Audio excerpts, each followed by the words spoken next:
मैं देखता था, मैं तो मंच पे भावुक हो गया, वो तो कमरे में रो देते थे।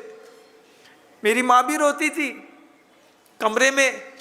जब कोई कहता था इसके पास खाने को नहीं है, आंख से आंसू आते थे और कहते थे मेरे होते हुए तुम भूखे हो, मेरे होने का क्या मतलब है। तुरंत व्यवस्था करते थे। ऐसे हजारों लोगों को पाला, हजारों गौवंश को पाला, हजारों लोगों के घरों के अंदर सच ज्ञान का दीपक जले। प्रतिभा स्थली जैसी महान विद्यापीठ जैसी विद्यालय अकेली खुद मेरी माँ ने खोली। हम लोग संघ में थे, 20-22 साल संघ में था मैं। आज भी याद है, गुरुजी कहते थे दुनिया के किसी भी प्रपंच में आप लोगों को पढ़ने की जरूरत नहीं है। पिछले 22 सालों में कभी मैंने किसी को एक मूर्ति रखने की भी प्रेरणा नहीं दी। कभी किसी से नहीं कहा कि तुम 1 लाख रुपए का दान क्षेत्र पर करो, कभी नहीं कहा, क्योंकि मेरी माँ ने मुझसे नहीं कहा। मेरी माँ कहती थी गुरुकुल में हो ज्ञान ध्यान तपह रखता है तपस्वी सा प्रशस्यते। ज्ञान ध्यान और तप में रहने वाला वह तपस्वी ही प्रशंसनीय है। संसार के प्रपंचों में तुमको लोगों को फंसने की जरूरत नहीं है। गुरुदेव ने अपने खुद के बल पर जितने भी प्रकल्प थे वे स्थापित किए। गुरुदेव ने अपने खुद के बल पर अपनी जिजीविषा, अपनी पुण्य शक्ति का प्रयोग किया।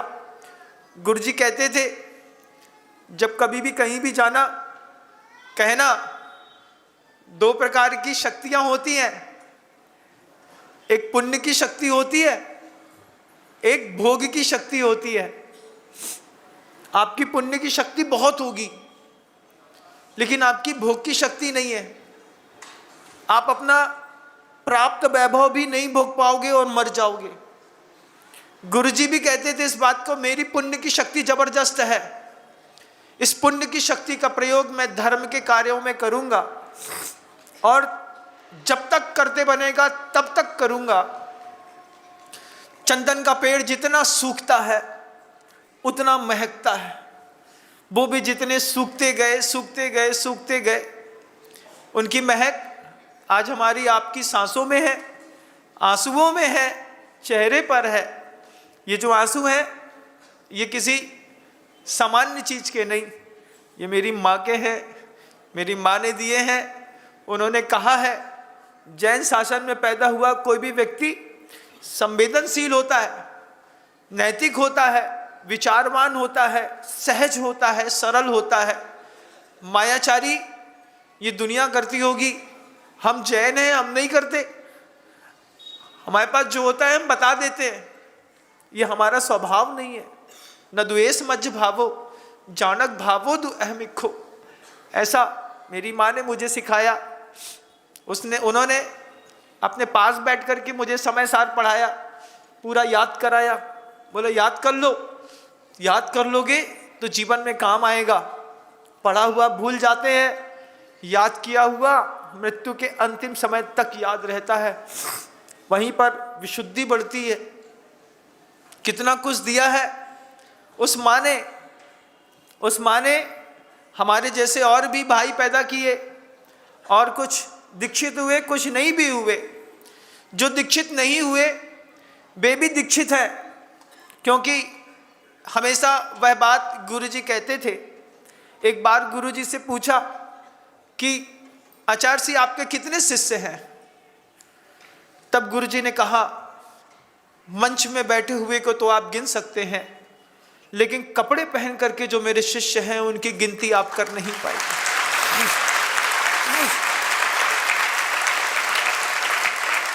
यहीं के 4 ब्रह्मचारियों को अपने पास आजीवन ब्रह्मचर्य व्रत दे करके, मेरी माँ उनकी भी माँ है, वो भी मेरे भाई हैं, उनकी भी एक कर्तव्य दीक्षा है। यहाँ पर पीछे का मंडल दिखता है, वहाँ पर एक हरण से रंगा हुआ कुर्ता दिखता होगा, वो रंग भी हर्र का है, मजबूत है, नहीं छूटता।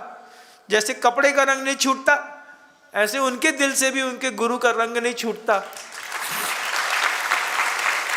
उनको एक ड्रेस पहनाई और कहा ये धागा लौकिक दिखेगा लेकिन पारलौकिक काम करेगा। इस पारलौकिक धागे की प्रभावना करना तुम। और 4 लोग पैसे वाले संपन्न खानदानी घरों के अच्छे बच्चे माँ के कहने पर, माँ नहीं भी है तो भी धागा चलाते हैं, बनाते हैं, साड़ियाँ बनाते हैं, लोगों में अपनी शक्ति के अनुसार, सामर्थ्य के अनुसार प्रभावना करते हैं। क्योंकि माँ कहती थी कि जितने अहिंसक समाज का हम निर्माण कर पाएंगे तभी हमारे इस जीवन की सार्थकता सिद्ध होगी। आज हम सब अभिभूत हैं अपनी उस माँ से। मैं तो माँ से भी और अपनी नानी से भी, पूरे लोग, ये पूरा अजमेर मेरा ननिहाल है। और लोग कहते हैं, महसूस भी किया है मैंने, माँ से ज़्यादा मामा का प्यार मिलता है। क्योंकि माँ में तो एक माँ होती है, मामा में तो 2 माँ होती हैं। कुछ भी चाहिए मामा से मांगता था, मामा से ही मांगूंगा। टॉफ़ी खाना है तो मामा की, कपड़े पहनने हैं तो मामा से, गाड़ी में घूमना है तो मामा की। मामा क्या मिला, मामा के सामने तो माँ भी हाथ नहीं उठा सकती।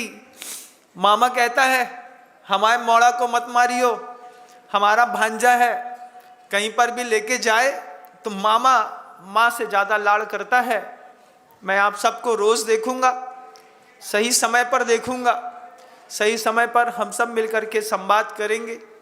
आज पहला दिन है, पहले दिन की भावुकता है। कल कोशिश करूंगा मैं अपनी आंख से आंसू ना गिराऊं। क्योंकि बहुत सारे लोग जो मुझे भी चाहते हैं वो कहते हैं आप बोलो लेकिन रो मत। और मैं कैसे ना रोऊं, मैं अपने ननिहाल आया हूं। मैं पहली बार